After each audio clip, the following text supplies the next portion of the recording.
Hello friends, welcome back to my YouTube channel. कैसे हैं आप सब। तो हम लोग पढ़ रहे थे यूजीसी नेट 2011 का पीवाईक्यू सीरीज़। तो आज है हमारे जो 2011 का एक जो 50 क्वेश्चन की सीरीज़ थी वो समाप्त हो गई थी। अब 75 क्वेश्चन की सीरीज़ शुरू की है। तो 75 क्वेश्चन में हम लोगों ने लास्ट क्लास में 30 क्वेश्चन तक देख लिया था। अब हम लोग देखेंगे 31 नंबर क्वेश्चन। ठीक है, क्या देखेंगे? 31 नंबर क्वेश्चन। तो चलिए दोस्तों फिर शुरू करते हैं। ब्रिटिश ईस्ट इंडिया कंपनी की स्थापना कब हुई थी? तो ब्रिटिश ईस्ट इंडिया की कंपनी की स्थापना हुई थी 17वीं शताब्दी आरंभिक काल में। ठीक है, कब हुई थी? 17वीं शताब्दी आरंभिक काल में ब्रिटिश ईस्ट इंडिया कंपनी की स्थापना हुई थी। एक्सप्लेनेशन देखते हैं। ब्रिटिश ईस्ट इंडिया कंपनी की स्थापना 17वीं शताब्दी के आरंभिक काल में हुई थी। Merchant of trading into the East Indies के नाम से ईस्ट इंडिया कंपनी की स्थापना हुई थी। ज्ञात है कि कंपनी के मालिकों में तत्कालीन महारानी एलिजाबेथ टेलर भी शामिल थी। कंपनी की मालिक तत्कालीन महारानी एलिजाबेथ टेलर शामिल थी।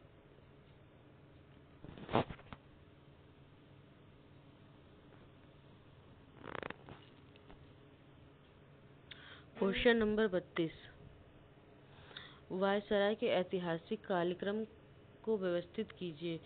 Northbrook, Dufferin, little, Mayo, Ripon. Northbrook number 1, फिर उसके बाद सबसे पहले मेयो, फिर उसके बाद नॉर्थब्रुक, फिर उसके बाद आएंगे लिटन, रिपन और डफरिन।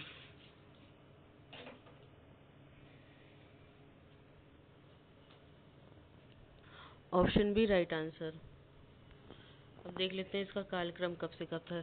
लॉर्ड मेयो 1886 से 1879 से 1872, सॉरी 1869 से 72। ठीक है। लॉर्ड नॉर्थब्रुक 1872 से 76, लॉर्ड लिटन 1876 से 1880 और लॉर्ड रिपन 1880 से 1884 और लॉर्ड डफरिन 1884 से 1828 का ऑप्शन नंबर बी सही था। चलिए नेक्स्ट क्वेश्चन पर जल्दी से आते हैं। आज जल्दी जल्दी थोड़ा पढ़ेंगे, थोड़ी जल्दी जल्दी क्लास लेंगे। ठीक है। निम्नलिखित युद्धों को कालक्रम से व्यवस्थित कीजिए। तो इसमें पूछा गया कौन सा युद्ध पहले आया था। ठीक है, पूछा गया है दोस्तों कौन सा युद्ध पहले आया था। तो सबसे पहले आया था प्रथम आंग्ल मराठा युद्ध। प्रथम आंग्ल मराठा युद्ध कब हुआ था? 1775 से 1784। फिर उसके बाद आया था दोस्तों प्रथम वर्मा युद्ध, ये हुआ था 1824 से 1826। ठीक है। फिर उसके बाद आया था प्रथम अफगान युद्ध, यह हुआ था 1839 से 42। प्रथम अफगान युद्ध हुआ था 1839 से 1842। उसके बाद एक ही बचा है प्रथम सिख युद्ध। प्रथम सिख युद्ध हुआ था 1845 से 1846। तो इसका ऑप्शन नंबर डी सही है। पहले आंग्ल मराठा युद्ध, फिर उसके बाद आंग्ल वर्मा युद्ध, फिर उसके बाद आंग्ल अफगान युद्ध, फिर उसके बाद आएगा आंग्ल सिख युद्ध। चलिए नेक्स्ट क्वेश्चन पर चलते हैं, जल्दी जल्दी देखेंगे। निम्नलिखित संगठनों को उनकी स्थापना के क्रम से व्यवस्थित कीजिए। ठीक है, कौन सा संगठन पहले हुआ था, उसके बाद कौन सा हुआ था, सबसे आखिरी कौन सा हुआ था, यही इसका कालक्रम पूछा गया है। तो चलिए देखते हैं। सबसे पहले हुआ था दोस्तों ईस्ट इंडिया एसोसिएशन की स्थापना। इसकी स्थापना ईस्ट इंडिया एसोसिएशन की स्थापना हुई थी 1885 में कलकत्ता में। ठीक है, इसकी स्थापना 1885 में कलकत्ता में हुई थी। उसके बाद हुआ था पूर्ण सार्वजनिक सभा 1876 में, सॉरी 1867 में, 1867 में इसकी स्थापना हुई थी। उसके बाद आएगा इंडियन एसोसिएशन। इसका इंडियन एसोसिएशन की स्थापना हुई थी 1876 में। उसके बाद मद्रास 1884 में। ठीक है, 1884 में। तो इसका राइट ऑप्शन रहेगा ऑप्शन नंबर ए। चलिए इसकी व्याख्या देख लेते हैं। ब्रिटिश ईस्ट इंडिया एसोसिएशन की स्थापना कलकत्ता में 1851 ईस्वी में राधाकांत देव ने की थी। ईस्ट इंडियन एसोसिएशन किसकी ईस्ट इंडियन एसोसिएशन की स्थापना कलकत्ता में 1876 सुरेंद्र नाथ बनर्जी ने की थी। किसने की थी? 1876 में सुरेंद्र नाथ बनर्जी ने की थी। पूरा सार्वजनिक सभा की स्थापना 1876 में M.G. रनाडे ने की थी। मद्रास महाजन की सभा 1884 में वीर राघवाचारी ने की थी। तो चलिए नेक्स्ट क्वेश्चन पर आते हैं। Question number 35। क्या है क्वेश्चन नंबर 35? निम्नलिखित प्रतिष्ठानों को उनकी स्थापना वर्ष के कार्यक्रम से व्यवस्थित कीजिए। ठीक है, प्रार्थना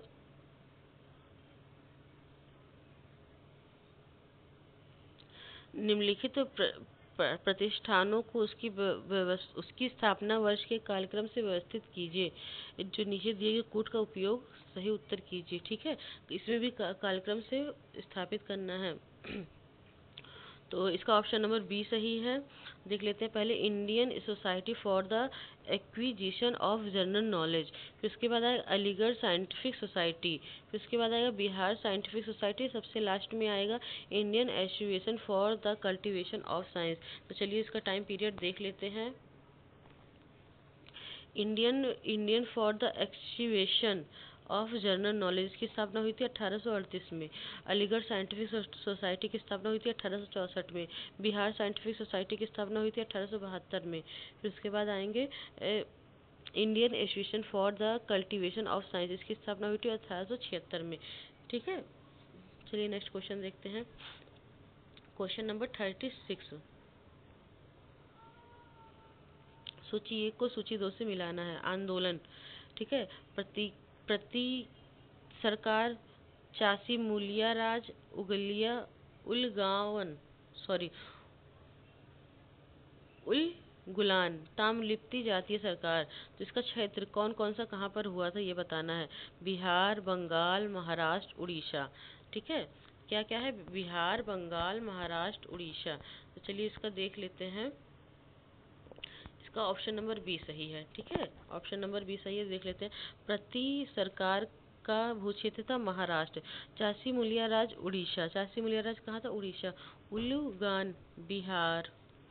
ताम्रलिप्ति सरकार बंगाल। Question number 37।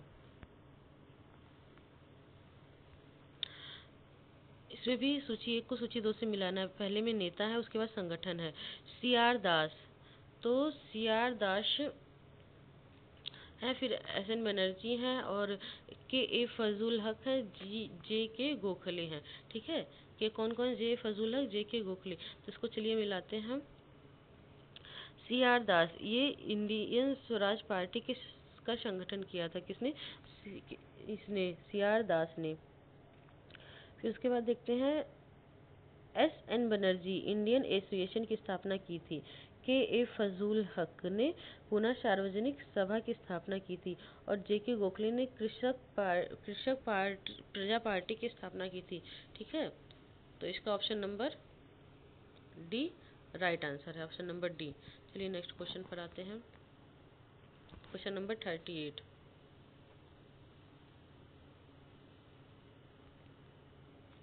नवपाषाण युग के लोगों का निवास स्थल क्या था? तो यह था क्वार्टजाइट सेल। क्या था दोस्तों? क्वार्टजाइट सेल। तो इसका ऑप्शन नंबर ए सही है, क्वार्टजाइट सेल। इसका एक्सप्लेनेशन देख लेते हैं। एक्सप्लेनेशन थोड़ा बड़ा है। नवपाषाण युग के लोगों का निवास स्थान क्वार्टजाइट स्थल था। उल्लेखनीय है कि इस काल के लोग पॉलिशदार पत्थर के बने औजार एवं हथियारों का प्रयोग व्यापक पैमाने पर करने लगे थे। ओके, इस युग के मानव के सामाजिक जीवन में परिवर्तन देखने को मिलता है। इसमें मानव के सामाजिक जीवन में परिवर्तन देखने को मिलता है।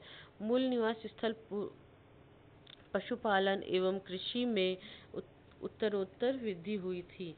और चलिए नोट में देखते हैं, नोट में क्या लिखा गया है। थोड़ा ऊपर कर लेते हैं। नवपाषाण युग में सबसे प्रसिद्ध पुरास्थलों में एक चंताल हुयूक तुर्की में था। यहाँ दूर दूर से कोई चीज़ें लाई जाती थी, कई चीज़ें लाई जाती थी, जैसे शीरिया से चकमक पत्थर, से लाल सागर से कोड़िया, भूमध्य सागर की सीपिया आदि। चकमक पत्थर कठोर तलछटी चट्टान होती थी। यह माइक्रो क्रिस्टाइल क्रिस्टल लाइन क्वार्टजाइट के रूप में होता था। तो ये रही इसकी व्याख्या। आप लोग को दोबारा पढ़ना हो तो वीडियो को रोक कर अच्छे से आप लोग खुद से पढ़ सकते हैं, ठीक है। अब इसका अभिकथन ए है और कारण आर। अभिकथन ए और कारण आर देखते हैं क्या है। अनऔद्योगिकीकरण स्थान तथा समय विधि दोनों ही एक ही समान थी, दोनों ही एक ही समान नहीं थी, ठीक है, दोनों एक ही समान नहीं थी। हस्तशिल्प उत्पाद एक विशेष पैटर्न से समरूपता नहीं रखता है। तो ये दोनों देखिए सही है, लेकिन ए आर जो है एक ही व्याख्या नहीं कर, क्योंकि इसमें हस्तशिल्प उत्पाद की व्याख्या बात की गई है, इसमें औद्योगिकीकरण की बात की गई है, ठीक है। तो इसका ऑप्शन नंबर है बी। ए और आर दोनों सही है, लेकिन आर एक ही सही व्याख्या नहीं है। चलिए इसका व्याख्या देख लेते हैं।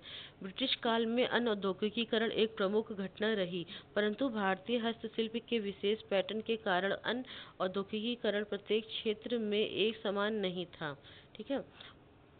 कहीं पर इसका प्रभाव ज़्यादा था तो कहीं पर इसका प्रभाव कुछ कम। उद्योग में समय के साथ स्थायी नुकसान हुआ तो कुछ में समय के साथ संघर्ष किया गया। कहीं पर स्थायी नुकसान हुआ तो कहीं पर संघर्ष किया गया। परिणाम स्वरूप परिस्थितियों में परिवर्तन होता आ रहा है। कथन ठीक है, होता आ रहा है। तो इसी कारण कथन और कारण दोनों सत्य है, लेकिन आर एक ही सही व्याख्या नहीं है। चलिए क्वेश्चन नंबर 40 पर देखते हैं क्या है। तो इसमें मिलाना है, इसके ये लेखक है और इनकी ग्रंथ है। तो कौटिल्य की पुस्तक है अर्थशास्त्र, भद्र और भद्रभाऊ की पुस्तक है दोस्तों कल्पसूत्र, कात्यायन की पुस्तक है स्मृति, पतंजलि का महाभाष्य। तो इसका ऑप्शन नंबर ए सही आंसर है। चलिए नेक्स्ट क्वेश्चन पर आते हैं, क्वेश्चन नंबर 41। बस 45 पर हम लोग समाप्त कर देंगे, फिर नेक्स्ट सीरीज उसके बाद कल वीडियो आएगी, ठीक है। नेक्स्ट वीडियो में इसमें भी क्या कहते हैं, ये ग्रंथ दिया गया है और ये लेखक हैं, तो इसमें मिलाना है आप लोगों को। चलिए देखते हैं। गीता गोविंद के लेखक हैं जयदेव, परिष्ट पर्वन के लेखक है हेमचंद्र, और कथा सरित सागर सोमदेव, और ये विक्रम देवचरित जोन है बिल्हड़, ठीक है। तो इसका ऑप्शन नंबर बी सही है। चलिए क्वेश्चन नंबर 42 पर जल्दी से आते हैं।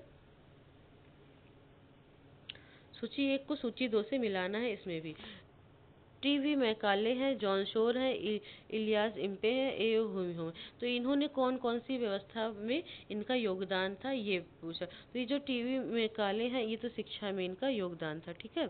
और ये जॉन शोर है, इनका स्थायी बंदोबस्त, जॉन शोर थे जी जो आयसराय थे, इनका स्थायी बंदोबस्त में था। और इलियास इम्पे जो थे वो थे उच्च न्यायालय के, और ए ह्यूम कांग्रेस के अध्यक्ष थे। चलिए क्वेश्चन नंबर 43 पर आते हैं। इसमें भी ग्रंथ और बुक दी गई है। RC Dutt, R G Majumdar, A R Desai,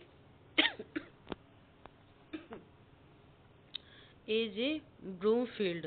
तो आरसी दत्त की पुस्तक है economic history of India, R G Majumdar the crisis of Indian unity, A R Desai की पुस्तक है social bank ground of Indian nationalism, H के ब्रूमफील्ड एटली एटली कफ्लिक्ट इन ए प्यूरल सोसाइटी, ये इसकी पुस्तक है। तो इसका ऑप्शन नंबर दोस्तों कौन सा सही है देख लेते हैं एक बार। हाँ, ऑप्शन नंबर ए इसका सही आंसर है।